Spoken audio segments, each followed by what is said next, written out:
Kewirausahaan kelas 11. Kali ini kita akan membahas tentang promosi usaha kerajinan dari bahan limbah bangun datar.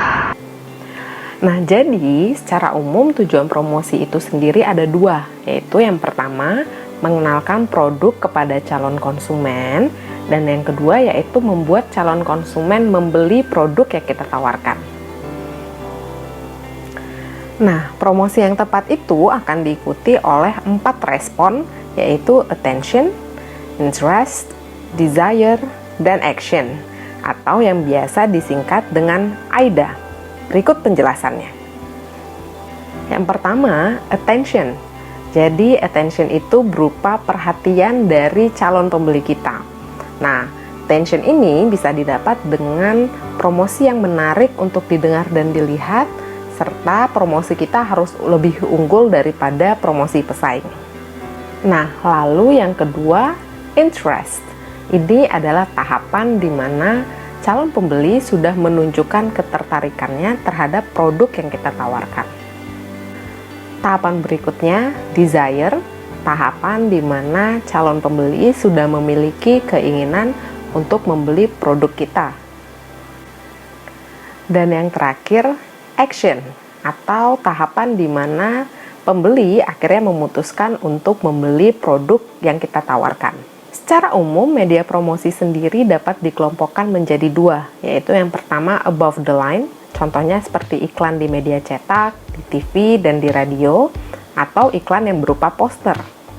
Dan yang kedua, below the line, biasanya berupa kegiatan peragaan ataupun pameran.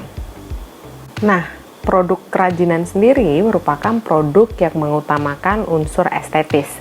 Makanya media promosi yang dipilih sebaiknya dapat menampilkan visualisasi dari produk tersebut.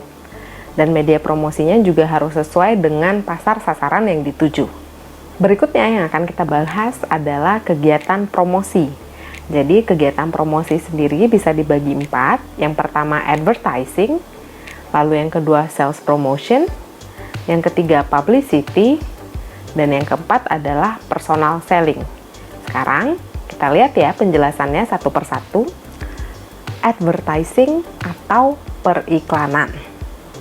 Promosi melalui iklan biasanya dapat dilakukan dengan berbagai media, seperti pemasangan billboard di jalan atau di lokasi yang strategis, pencetakan brosur untuk ditempel atau disebarkan di berbagai tempat yang dianggap strategis, atau bisa juga dengan memasang iklan melalui media elektronik seperti televisi, radio, internet, film, dan sebagainya. Berikutnya, sales promotion atau promosi penjualan. Tujuan kegiatan promosi penjualan adalah untuk meningkatkan volume penjualan atau meningkatkan jumlah konsumen. Promosi ini dilakukan dengan tujuan untuk menarik perhatian konsumen agar segera membeli produk yang ditawarkan. Berikut merupakan jenis promosi penjualan yang dapat dilakukan oleh perusahaan.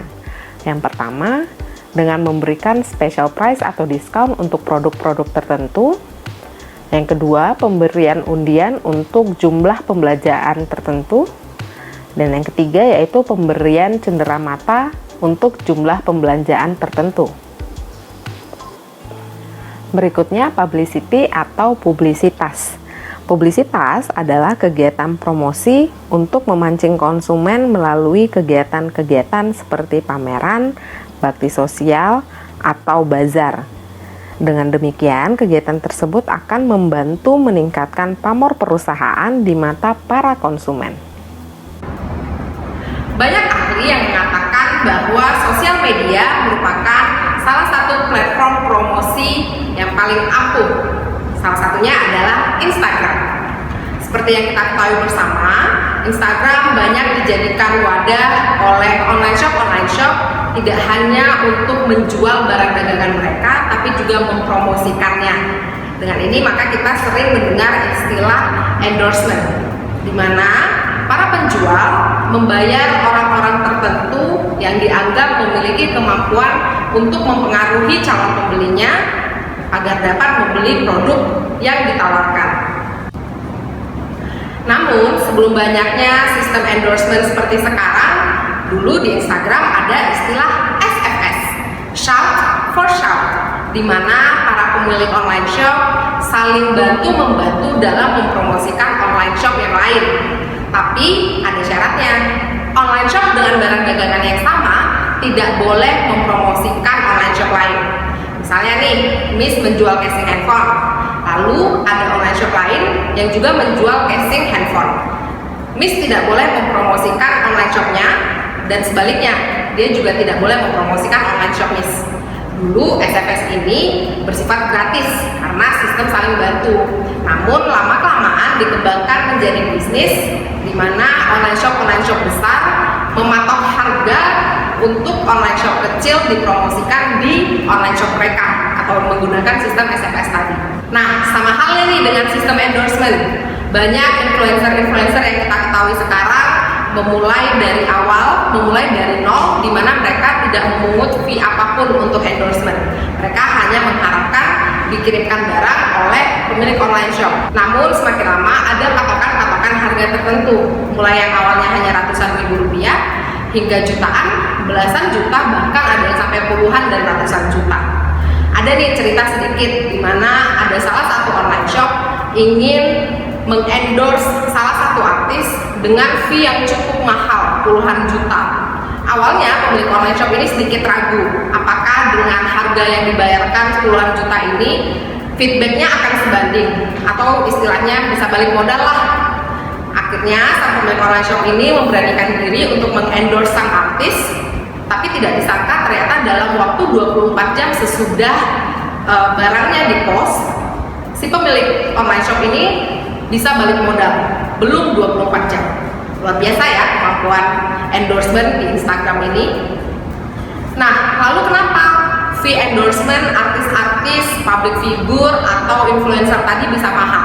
Semua itu balik lagi ke yang namanya branding. Oke, sebelum kita bahas branding terhadap seseorang, kita akan kasih tahu dulu definisi branding. Jadi branding itu tidak hanya sebatas logo, tidak hanya sebatas nama, tidak hanya sebatas color scheme yang dipakai oleh suatu perusahaan atau produk. Namun branding ini juga mencakup kepada nilai-nilai apa yang ditawarkan oleh sebuah perusahaan kepada calon konsumennya atau kepada calon pembelinya.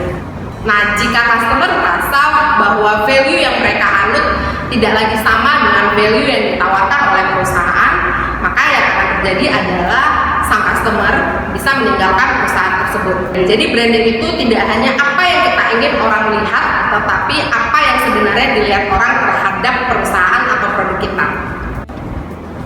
Lalu apa kaitannya branding dengan endorsement yang tadi disebutkan? Jadi sebenarnya bagi kalian yang mungkin kedepannya ingin menjadi Instagram influencer atau social media influencer, kalian sebelumnya harus memiliki branding yang kuat. Jadi branding di sini adalah nilai apa yang kalian tawarkan melalui akun sosial media kalian. Mungkin kalau sekarang masih sering ya sistemnya kita membeli barang, lalu kita review, kita post di sosial media kita. Nanti kedepannya saat branding kalian sudah mulai kuat, kalian bisa saja seperti influencer-influencer di luar sana, di mana orang yang menawarkan untuk bekerja sama. Ya, jadi yang perlu kalian lakukan adalah memperkuat branding diri kalian sendiri. Temukan satu identitas yang memang ingin kalian tampilkan ke publik. Nah, untuk materi bab 1 kita cukup sampai di sini nih. Setelah ini, jangan lupa untuk mengerjakan latihan dan tugas keterampilan yang sudah Miss upload di Edmodo ya. Dan jangan lupa juga untuk mempersiapkan diri dalam menyambut small test. Sampai jumpa!